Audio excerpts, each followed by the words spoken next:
Thank you for joining us in this webinar. So as you can see, if you've just newly joined, please do take a moment to complete the poll. So welcome. Today we'll explore together how agency banking has evolved, global trends shaping agency, and the opportunities presented in the digital economy and with AI. Please ask questions as we go along in the QA tab on the Zoom bar. Great. Let's get started. Allow me to walk you through the agenda. So first, I'll be sharing the introductions. Following that, my software group colleagues will present about agency banking. Next, our customer, Fidelity Bank, will share their real life story with us. And then we'll conclude with Q&A. So just a kind reminder to please, as we go along, ask your questions in the QA tab on the Zoom bar. Looking at the poll, I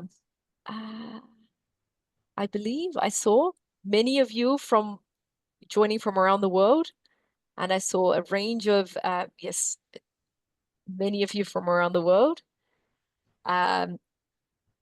and from a range of financial service providers, which is great to see, from bank, fintech, microfinance institutions, and others.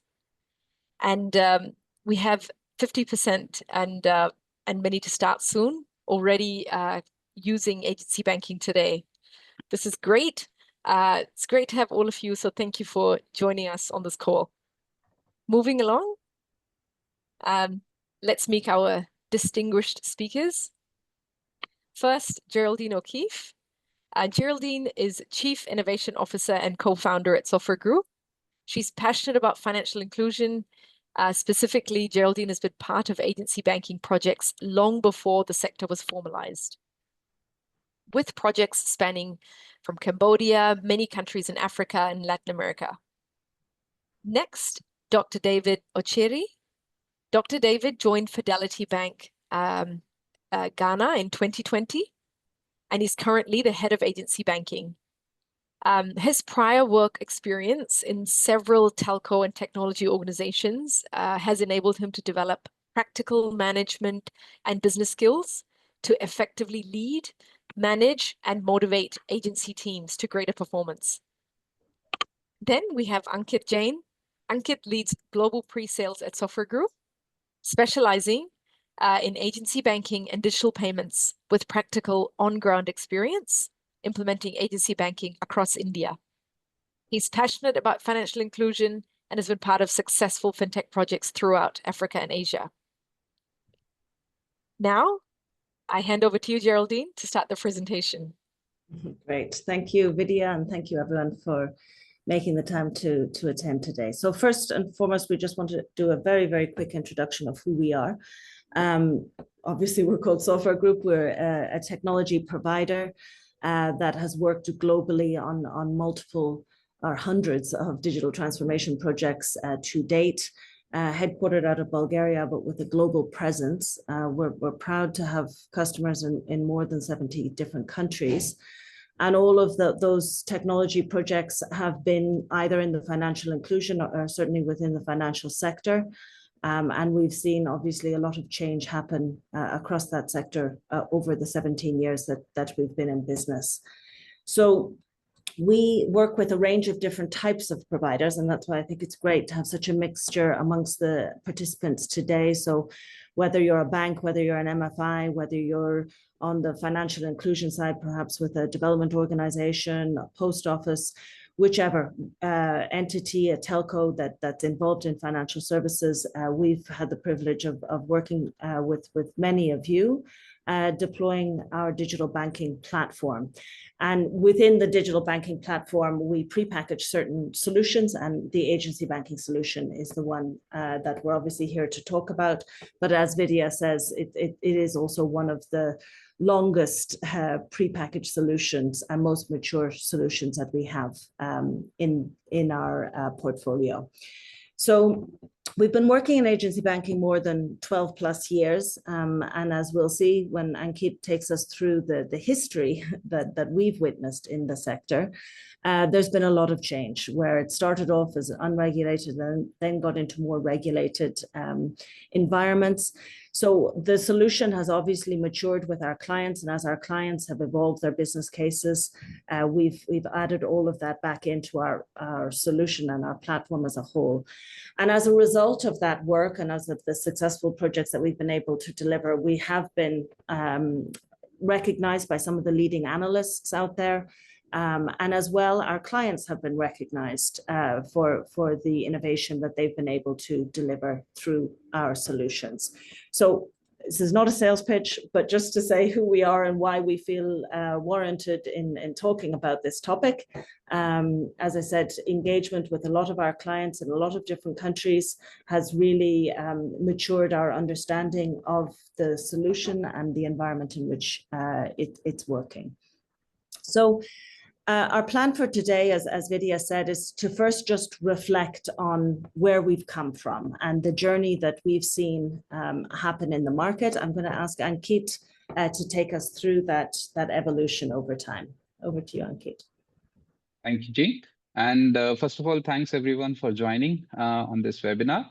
And I'm going to share the story of evolution of agency banking with you and where it started. So it started somewhere back in 2000 with basic banking services being provided by a couple of small banks in Brazil with business correspondent models with basic banking services like deposit withdrawals at the nearby shops, like retail shops. These are mom and pop shops. And then it got expanded into other Latin American countries like Colombia, Peru, Mexico, and so on. And then there was expansion to other services like government payments, subsidies, revenue sharings, and so on. And then after 2006, what we have seen, the formalization of the agency banking services between 2006 to 2010, when there was a foundation kept by countries like India, Kenya, Mexico, and Bangladesh for formalizing the telco partnerships, as well as creating an incentive model for the agents to bring the transaction volumes in place. And from 2010 to 14, in between that, my journey also started with agency banking implementation, where I was involved in some of the agency banking project implementations across different states in India. And since then, what we have seen till 2014, that the agency banking services have gone beyond the banking services, right? So from digital onboarding, so the customer being onboarded, the eKYC initiatives took place, cross-selling of different type of solutions which took place, and which includes the G2P payments, remittances, savings, insurance companies, and a lot of other things came up on the agency banking. And in the last 10 to 12 years, we have seen the agency banking, and not only agency banking, we have seen the whole payment ecosystem evolve to a next level. And now we are standing at 2025 with a completely digital ecosystem with a lot of integrations in place. And what future holds here is some of the very interesting use cases that will be shared by my colleague later on in the presentation. But just some key points, what we have seen is a lot of predictive analysis or a lot of personalized offers coming on agency banking, a lot of analytics playing in place to save the fraudulent transactions and so on. So that is basically the capabilities of the digital ecosystem that we are enabling on agency. Going forward, we'll see a couple of more interesting use cases on agency as well. If you can move to the next slide, G, please.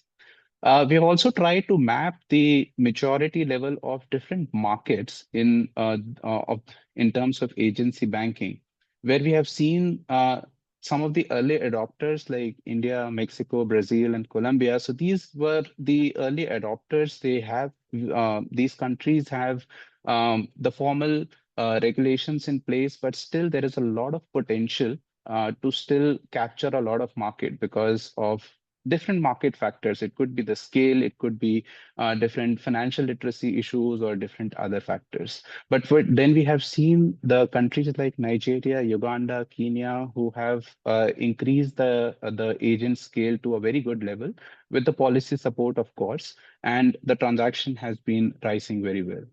There are also countries which adopted agency banking based on the market demand, not even based on the mandated regulations. But then we have seen the countries like Pakistan, Zambia, Ghana, which has very well adopted agency banking, and there has been a good demand of agency banking transactions which is happening. There are still some countries, and I have a lot of very good experience in countries like Myanmar. I've traveled very much across Myanmar, and I've seen that there is very little regulation. There are some operational workarounds which they have done, but they have created very extensive network of agents. So they are picking up. They are increasing the penetration, and the market demand is coming up. So there were no mandates, there were no regulations, but still agency banking is coming up in these markets like Myanmar, South Sudan, Chad. And then we see some smaller markets which still have scope of agency banking, but due to some of the market challenges, the things are not coming up in places like Syria, Nigeria, and there are many other markets like that. So this is basically a high level mapping, and just to showcase what are the different market factors and regulations, how they affect differently in different markets, right? If you can move to the next slide, we have included a very interesting timeline about how agency banking started in India, and not only agency banking, how the overall payment ecosystem evolved hand in hand with agency banking, right? So the overall journey started with no-frill accounts, what we used to call. These were low KYC accounts, which were introduced by the government back in 2005. And these were open for customers with no very basic KYCs. And these were picking up. And in 2016, when the first time the business correspondent model or the agency banking model came in place, that's where the adoption of this low KYC or no frill accounts came into the picture. And since 2006 to 2010, what we have seen is basically a two-phase model of financial inclusion to increase the viability of these non-frill accounts as well as different type of payment solutions.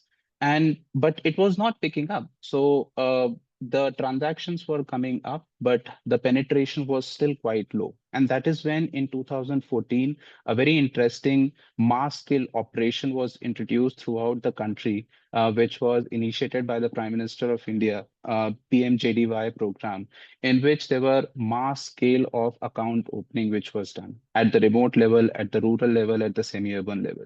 And that's where we have seen the liberalization in 2014, where the business correspondents were then serving these customers, but still there were a lot of dormant accounts which were coming in place. Why? Because these were mass scale operations where the account were open, but there were not enough transactions which were happening. And then we have seen the scale of new digital infrastructure which got expanded back in 2015, where a lot of new initiatives came in place, like paperless eKYC with Aadhaar, which helped a lot of wallet players to engage with agency banking to onboard their customers, to verify their customers. There was introduction of India Stack, which basically enabled a lot of new type of transactions on these agency banking applications. UPI, as we all know, that has revolutionized the overall payment industry in India, right? And still, there were a lot of scope because there are still many challenges in India due to the scale, due to the different regions, the language barriers, and so on. And that is why from 2017 to 2024, there were a lot of initiatives which were there by the Reserve Bank of India, like Small Finance Bank, who are working on the rural and the semi-urban areas. There were payment banks, there are bank mitras who are working very closely in the remote areas, directly with a small set of customers, handling their specific needs, introducing them to new government schemes, and so on. And what we see now is a new era where still the agency banking is still viable. Why? Because even though the financial inclusion index has hit 67, but we still see a lot of scope and a lot of people who are not a part of the financial ecosystem yet. And what is lacking behind is basically that personal touch of financial literacy. There is still a lot of scope about introducing new type of government schemes to them, right? There is still a lot of scope about insurance and pension schemes, which the remote areas they are not aware of. A lot of new companies are coming up with the agency banking solution, bringing a lot of local representatives into this ecosystem and bringing more and more financial literacy into the place. So with the overall journey, what I see is agency banking has played a very important role in this particular payments journey, and it's still viable and still going on.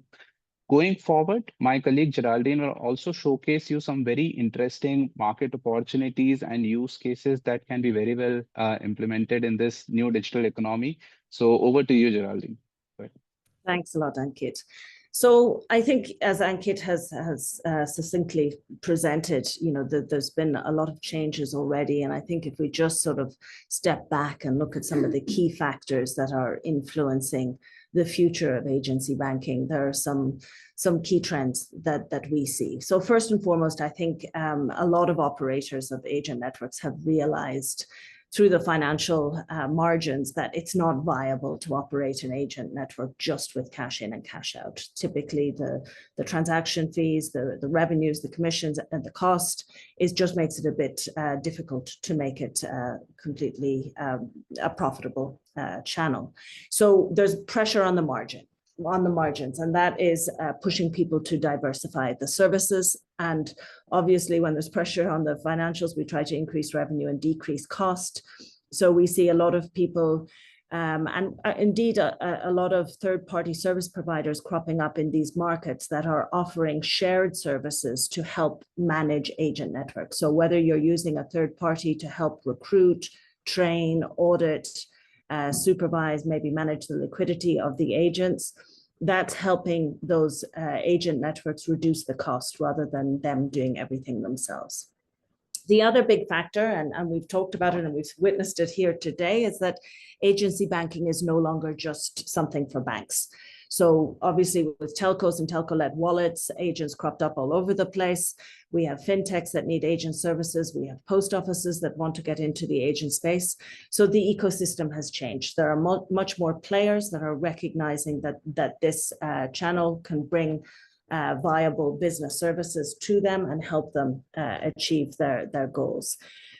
We also see, obviously, that technology has changed and it will continue to change. But today, when we look back and certainly versus 10, 15 years ago, we can get better devices with new technology, with biometrics, with embedded tech that allow our agents to do more than they ever used to do. So whether it's MPOS devices, the fingerprint, the facial recognition, any of those are now available to our agents at a lot more affordable prices. The other factor is not only a demand for interoperability, so that as consumers are going to visit an agent, they almost start to expect that they could use that agent for their bank, not just the branded label of the agent. But also as APIs are made available to operators. So for example, now you have the means of, let's say, verifying a national ID through an API from the identity provider or from other such providers. So the world has certainly seen that change, that interoperability is being demanded, and it is more easy to deliver because of the availability of APIs. And that really influences the products and services that an agent can offer. And lastly, and we'll touch on this in a little bit more detail, but obviously the prevalence of AI is cropping up not only in the front end channels and how the agents are being supported, but also for the agent operators, how they are safeguarding, how they are monitoring and building their agent networks. So these are just some of the high level factors that we are seeing in the market, and basically looking at these, what we've pulled out is 5 different opportunities for where people can take their agency network away from the traditional cash in and cash out services. So the first one, and these are in no particular order, and depending on who you are and what your goals are, some may be relevant and some may be not. But certainly what we've seen with banks is that traditionally they've tended to have merchant channels managed separately from agent channels. So, and very often agents are merchants. And so you walk into an agent location, you see multiple different devices that probably came at an expensive cost to the agent or to the bank. And really those two should be coming together. There are multiple benefits to bringing those two services together, not only managing and consolidating vendors and reducing the cost of the technology from the side of the bank, as I said, reducing the cost of the devices for the agent, but also combining things like a settlement account, a merchant settlement account, combining it with an agent float account gives an opportunity for improved float management and cash liquidity, and really then lays a foundation for the bank to offer a more holistic set of services to that agent/merchant. So I think a consolidated channel offering is one of the first trends that we've seen. The second one that is there, and I think certainly, as we said, that the agent ultimately tends to be an SME or an MSME client.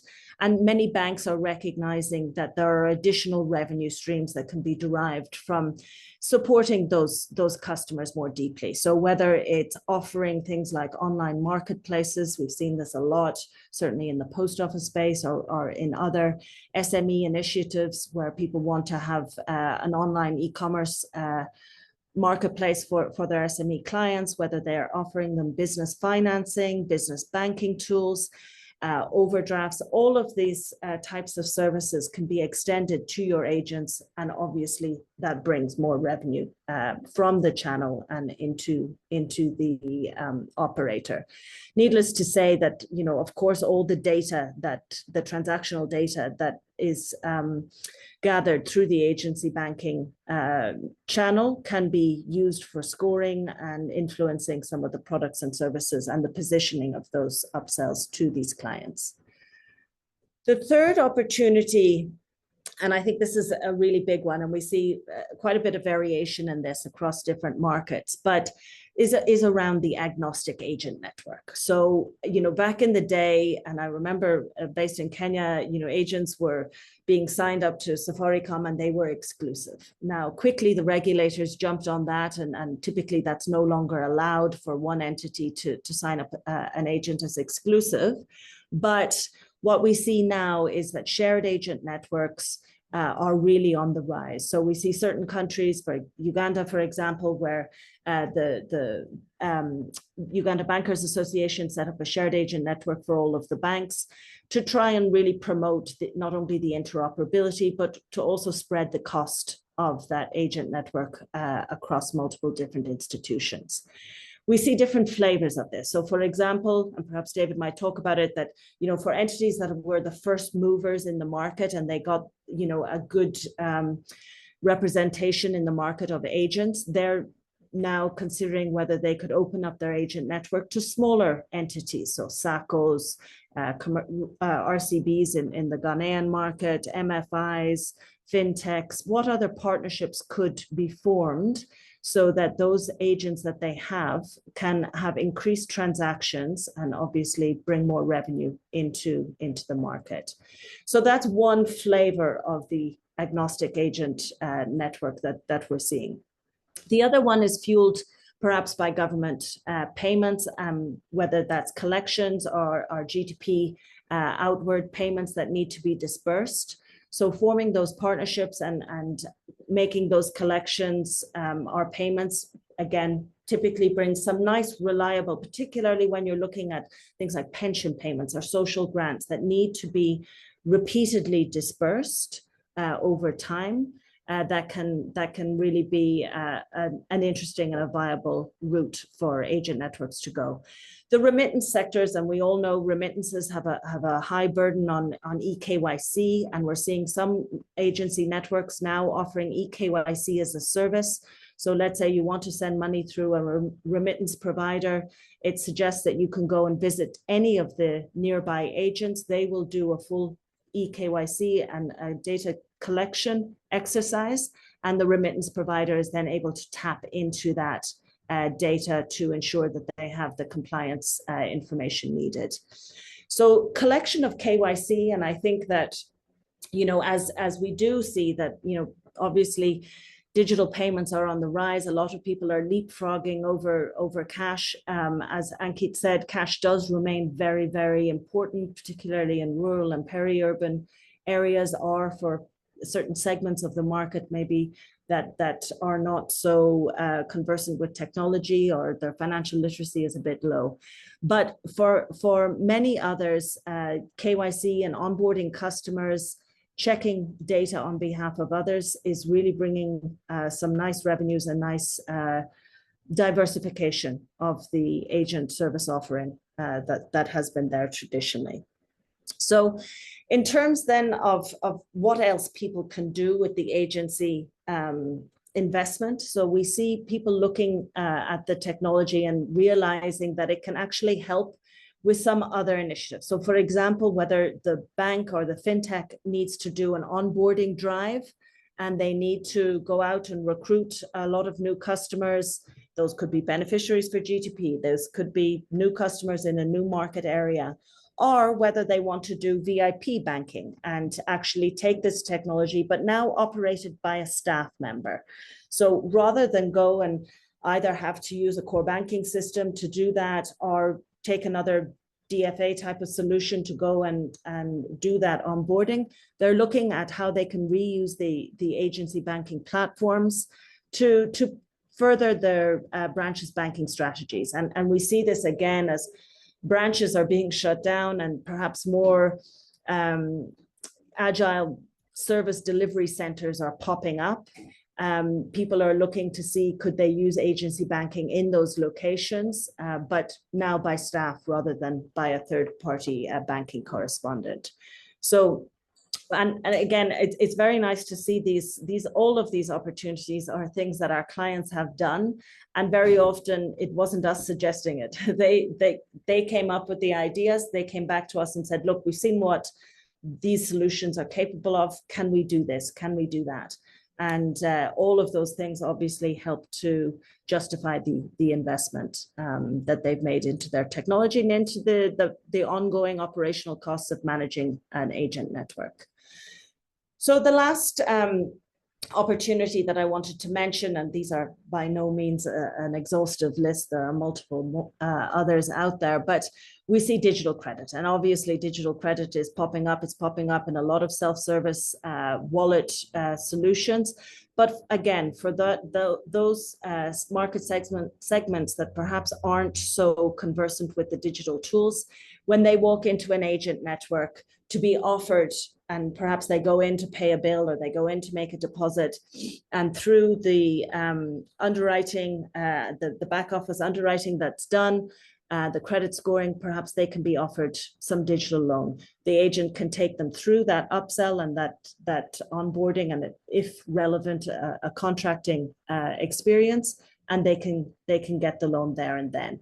So those loans, and whether it's traditional loan origination and let's call it lead generation that an agent could offer to the bank, very often we see that the agents know their customers. We all know it's proximity based. It's customers that are coming in. Probably the agent has a shop. They're coming in all the time. The agent always has some sense of whether this could be a good credit customer or not. And if the agent is part of the incentivization for originating a good quality loan, it can be quite an interesting new revenue line for agency banking. So I think with all of those, as I said, just some examples that we've witnessed in the market.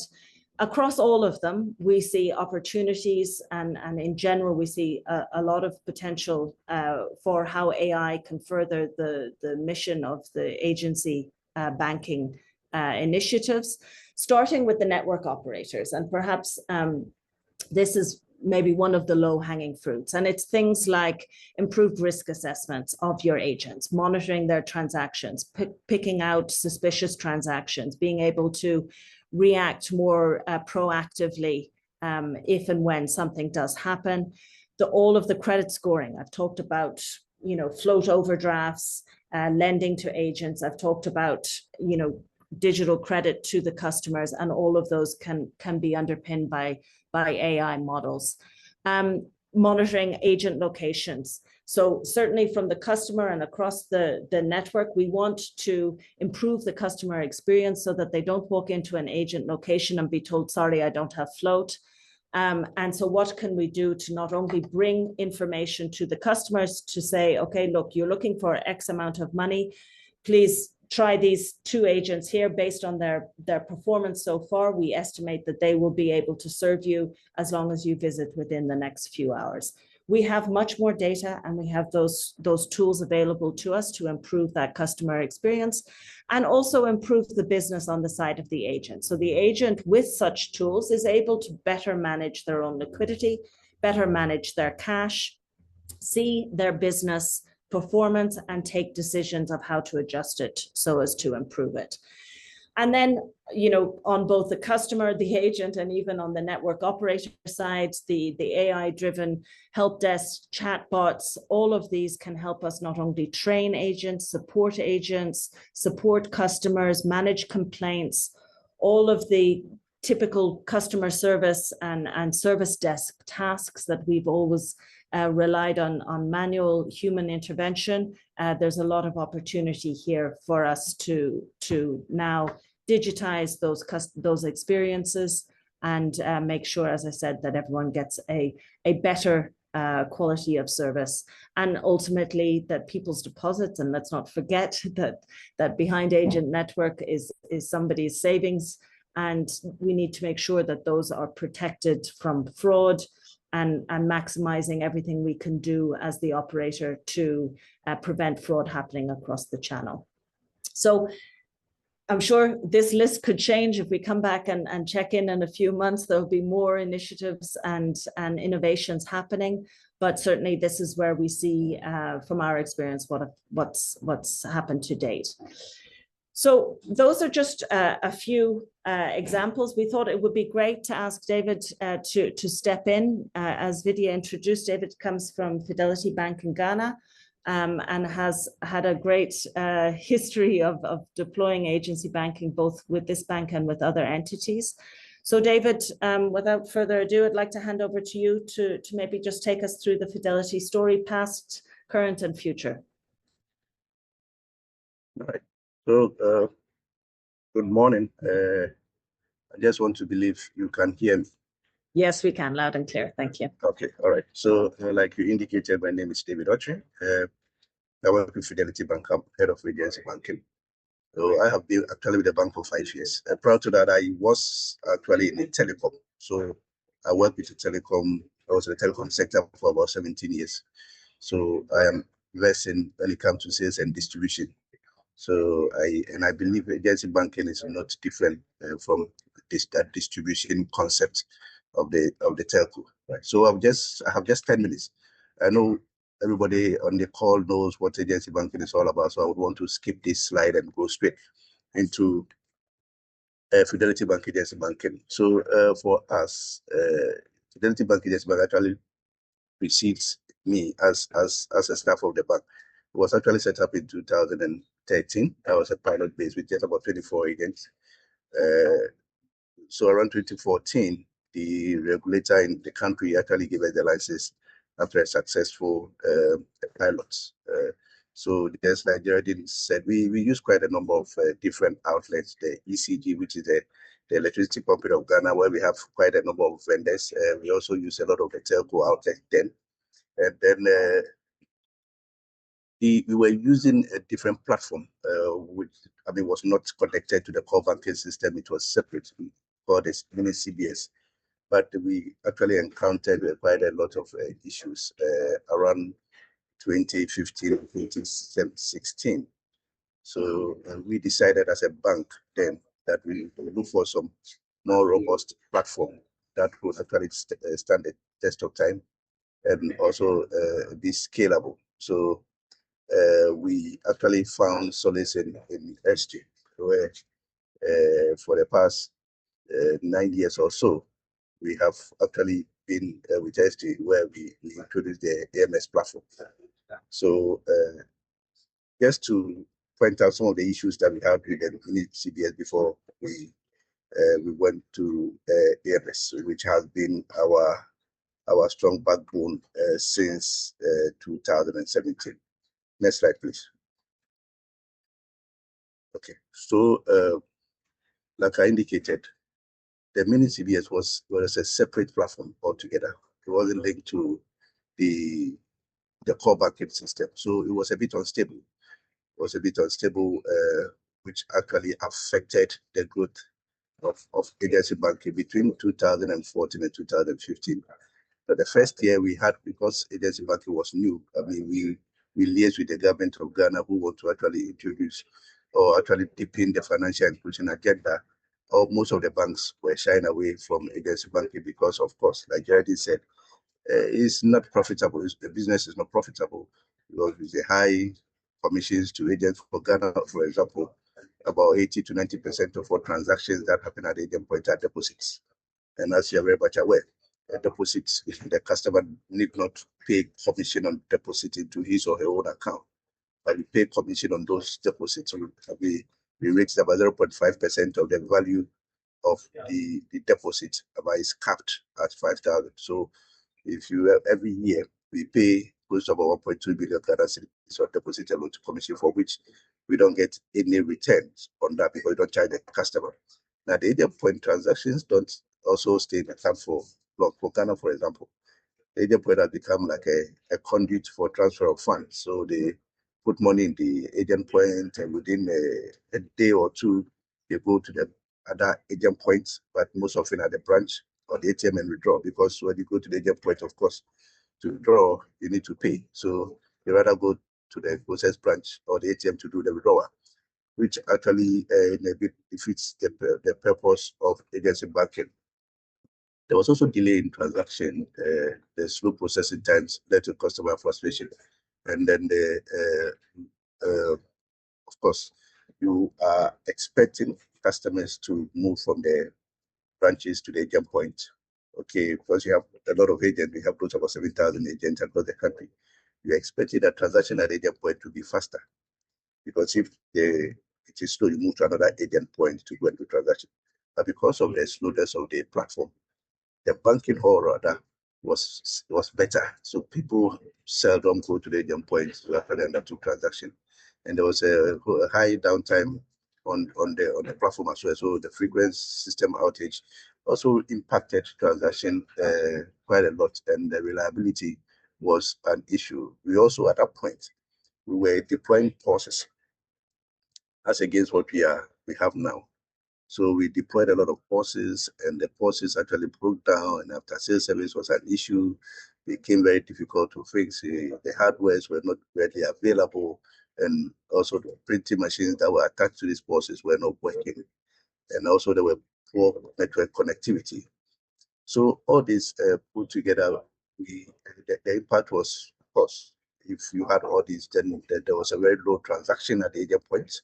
There was also slow customer onboarding. The customers that we were onboarding at a point, because they were not able to do transaction properly, we couldn't even onboard them. We had a lot of backlog of customers that we had actually taken their details. We've done a lot of KYCs, but we are not able to onboard them because the platform could not actually accommodate those ones. And then also, of course, it culminated into poor customer experience at the agent points. Okay. Ultimately, we wanted to actually improve customer experience, but it culminated because of all these issues. And then in 2017, we introduced AMS. Okay, because we were digitally focused, we realized that that was the way to go. If we really want to play, even though we were the pioneers as far as agency banking is concerned in Ghana, we realized, we anticipated that somewhere along the line, competition will actually come in. So we needed some platform that was very digitally focused. So we introduced the AMS platform to represent our commitment to digitalization as a core driver of agency banking. And then we realized that the AMS was stable and robust platform, built for high volume, 24/7. So our agents, since we onboarded we brought on board the AMS platform for the past 7 to 8 years. We reached close to about 10,000 agents. But for our own internal cleaning, every year we clean the platform. So we look at inactive agents. If you haven't done any transaction for between 12 and 24 per month, then we exit you because we wanted to create space on the platform. So, but for that, we would have been moving around 12 to 15,000. But this year, for example, we are exiting about 1,500. Last year, we exited 1,280. So the platform was stable and it's still stable, real-time processing, and then and all that. So the immediate result of that, the operation became very stable for the past 7 years. We have, yes, there have been quite a bit of ups and downs, as we could all imagine. Be working in technology, you don't expect everything to be 100%, but compared to the mini CBS as we had then, I would say the AMS is stable. We are looking at upgrading it to the next level to actually take advantage of AI and machine learning that have come to stay. So we are looking at upgrading our platform coming into the next year.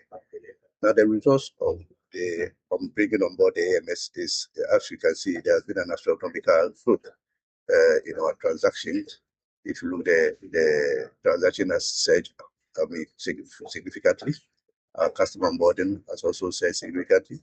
And then the impact, of course, even though you might not have the direct impact as far as revenue is concerned, of course, the commissions that we pay to the agent, like I indicated, has increased. The revenue, the FTP on the funds that customers actually leave into the account has also gone up. Agent float has also gone up. And all these are the results of a very solid and robust platform that we have had over the years. Agency banking is more about the platform that we operate on. Like I always say here in Ghana, and I believe elsewhere, agency banking for each of the banks. We are not competing, it's just we are collaborating. So the more customers you have, the more the customers will use your agent point. When we realized that the last couple of years, the competition has been very keen.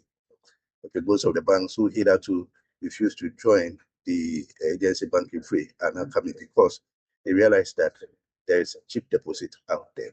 Okay, because if you look at the OPEX compared to what happens in the branches, you could agree with me that it is very economical to operate an agency banking if you have all the right tools available. So in Fidelity Bank for us, we have actually embraced the agency banking strongly. With the help of the EMS from SG, I think it is something that we are looking at upscaling to the next level. Now, Geraldine spoke about quite a lot of things, which I believe is very legitimate. For example, going forward, there's the need for us to, I want to go a bit faster because of the time, but there's a need for us to look at the bank agnostic platform as is key. Ghana here, we also don't have the agent network manager. Agent network manager who sits between the various banks, about 23 commercial banks, as we have now, and the agent. Now, as I speak, we have about close to 10 banks who are operating agency banking in Ghana now. And each of these banks have their own staff. Okay, and when it happens that the agents actually take advantage of the banks. Now, if you have an agent network manager who will be the middle person and liaise with all the banks with an agnostic platform, and then with only one tool at the agent point, whichever bank customer that you are, you can be served. It actually reduces, like I said, cost is shared among the banks. Okay, so for now, I have close to about 40 agent network officers on the ground. Talk less of the back office staff that I have close to about 10. Now, these 50 people that I talk about, servicing about 5 to 7,000 agents. These same 50, and if you look at the bank, other banks don't have as robust system as I do. So even if each of these banks have about 20 staff, about 10, that's about 200 staff plus my 250 staff across board. You can have about 50 staff across all the banks who do the same thing that all the agents are doing. So it's very important that as a bank or as banks in Ghana, we look at, but that is the way forward. There's no profits. Most of us, we don't have a P&L. Okay, so it's very important that we work and reduce costs significantly so that at least we can maintain this particular platform as we call. Now, so we're also looking at continuous innovation going forward. As I speak to when we started, we were just doing cash in, cash out and some fuel bill payments.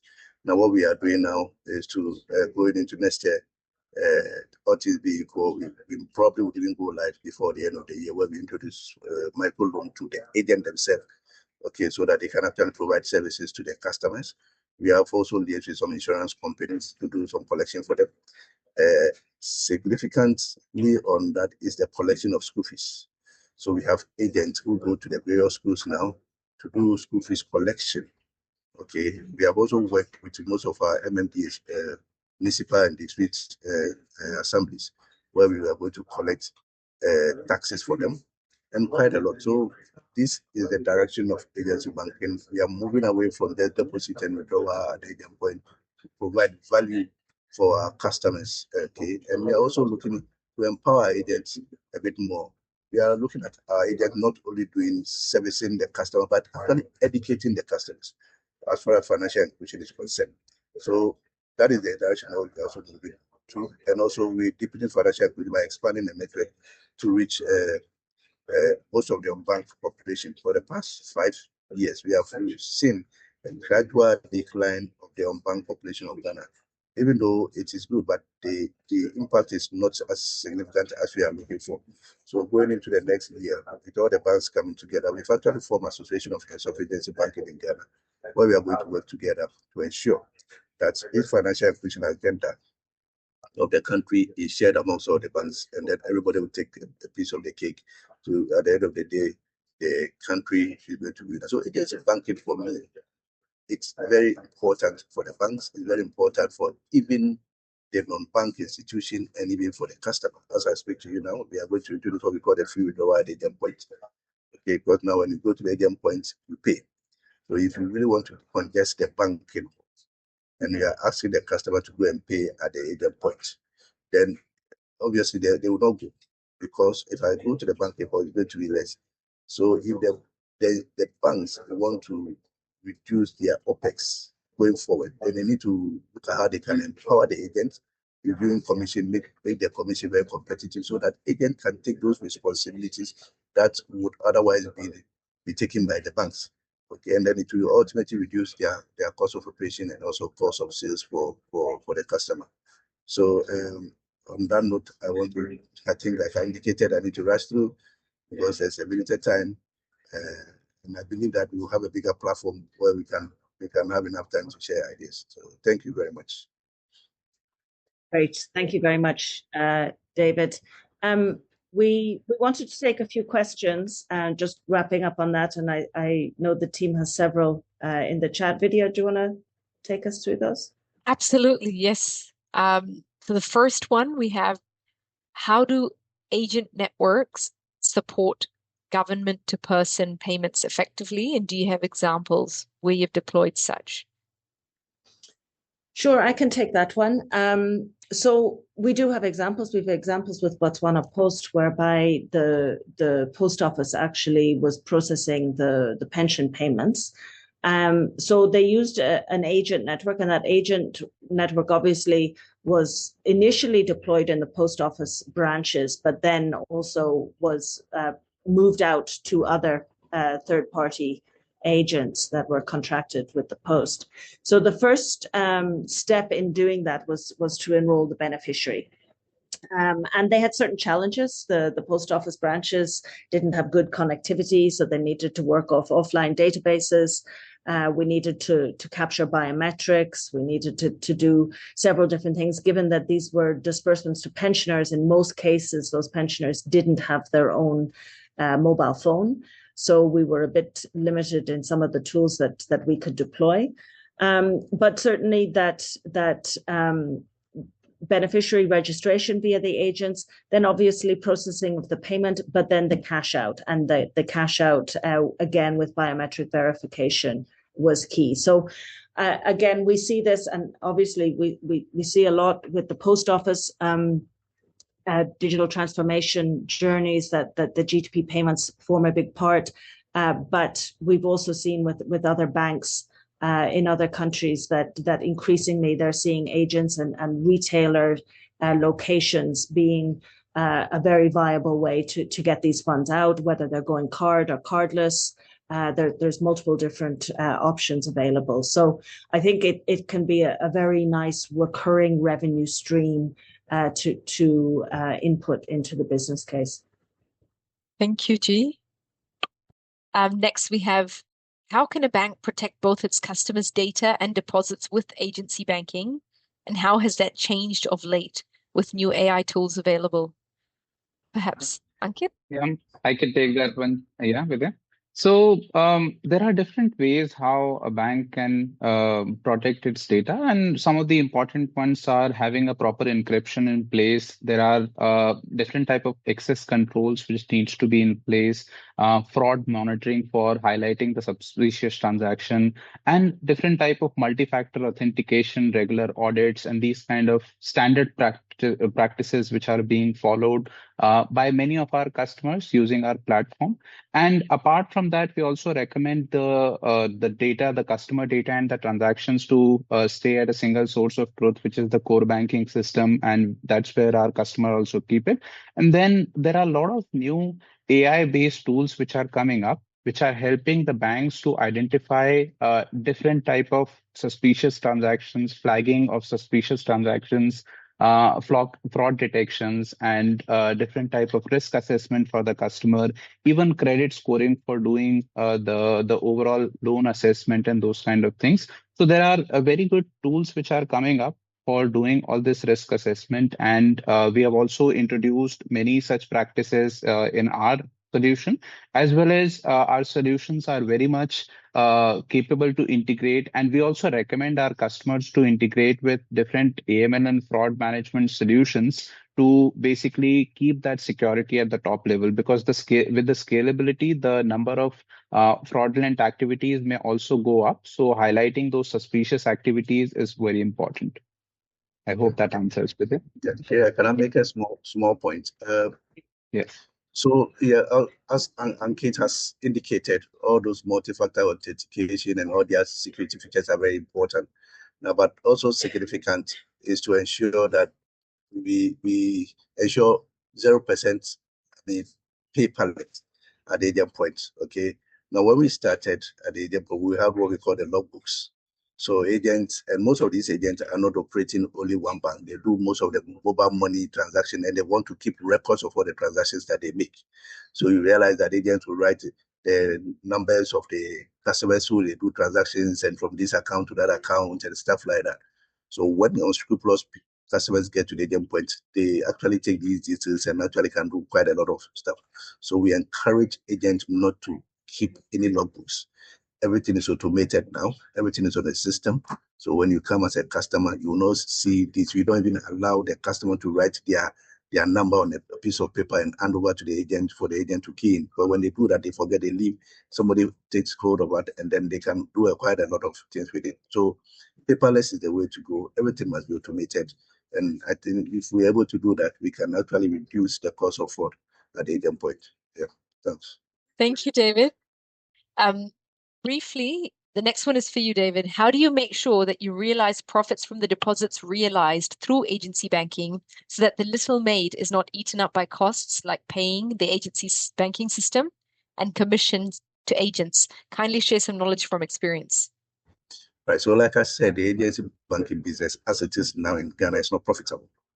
I indicated that about 80% of our transactions at agent points are deposits. Now, the only profit that we get a bit is the FTP or the funds that are deposited in the account.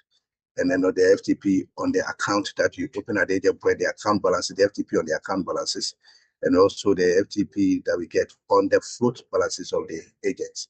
Agents keep float. We encourage agents to keep float, overnight float in the account, so that is what the bank gets. And also, We also encourage commissions are paid to agents based on some parameters. If the account does not stay, the fund does not stay in the account for more than 48 hours, the agent does not get commission. And also all transactions are capped such that agents are not excessively paid. So quite apart from the charges, fees, and the charges that we get from the withdrawal, which constitutes just 10% up to 20% of the transaction at the agent point, we get some FTPs on the balances on the account. So it is very important that agents are encouraged to open accounts and for customers also invest in the account that they open. And it's also very important that we encourage agents to also keep money into their float, overnight float. And we also get quite a few on the corporate customers that we said, because we believe that corporate and commercial customers using the agent point, of course, they don't use the agent point as transit point, but they keep money in the account, and that is the only way that we can make a few revenue. But the most important thing is to reduce cost, so that if you don't make a lot of revenue, at least reduce cost, so that at least you can balance it. Yeah. Thank you. Thank you, David. Hey, for those of you who've inquired about the presentation, please know we will share a link to the video after the event. In closing, let me ask each of the panelists, in 10 years from now, what do you see as the role of agency banking? One of you? Kick off. Yes. Yeah, maybe I can start. Maybe I can start. I think, look, and it really, first and foremost, I think the journey is different in every country. I think, everyone's got their own transformation journeys happening, and I think towards digitalization, we see some countries moving faster than others. I certainly think that the days of walking up to a small shop and seeing 5 different devices, I hope that's gone. I think we should see one device. So more robust service centers that can offer a wealth of different services. I think in the urban areas, I think they will be few. I think they will be less. I think as we've seen branches shut down, we've seen ATMs being shut down because they're not viable. I think agencies will have to be rationalized. But I think for peri-urban, rural areas, and I think for certain segments, I can even see that they would be still mandated, that, access to cash initiatives. And for example, we've seen this happen in the UK and Ireland, that now central banks are mandating that people must make cash available to ensure that those, either elderly or less digitally aware, financially excluded segments still have access. So I think we will see different types of agents, and I think that we may see less of them in the urban areas, but I still think they'll be there, and I think they're here to stay. And I see them as a complementary role to the digital channels and the digital payments that everyone will hopefully be using in the very near future. So that's my bet. Thank you, G. David, would you like to go next? Yes, I couldn't agree with Geraldine more. Just like the telcos in Ghana, like I said, I used to be in telco for quite over close to 2 decades. And at the point, we had quite a lot of telcos, we had quite a lot of retail outlets, tabletop, wherever you go, you see these parasols everywhere. It got to a point that all of them actually fizzled out with the introduction of mobile money. No longer selling scratch card for you to get orders. So I can also foresee that all these banks coming together with a single agnostic platform. I'm also foreseeing that maybe you have agent network manager in between to also serve all these customers. I am foreseeing that there's going to be a lot of enhanced services on our platform, moving from cash in and cash out to more advanced services, working closely with government to pay some of these low earners on this agency banking platform. And I also foresee, especially in Ghana, that all the banks embrace agency banking because they've realized that it's an avenue for cheap mobilization of deposits. So, as much as agency banking is going to be embraced by almost all the banks in the next 10 years, the numbers of agents are also going to reduce, especially in the urban areas. And we are going to move more towards the urban and the rural areas, just like Geraldine said. So agency banking has come to stay, but I see that AI is going to play a significant role going into the next decade. So that is what, as also providers and vendors, must also take cognizance, and in developing your product and service, you should take advantage of that. Thank you. Thank you, David. Ankit, please, your thoughts?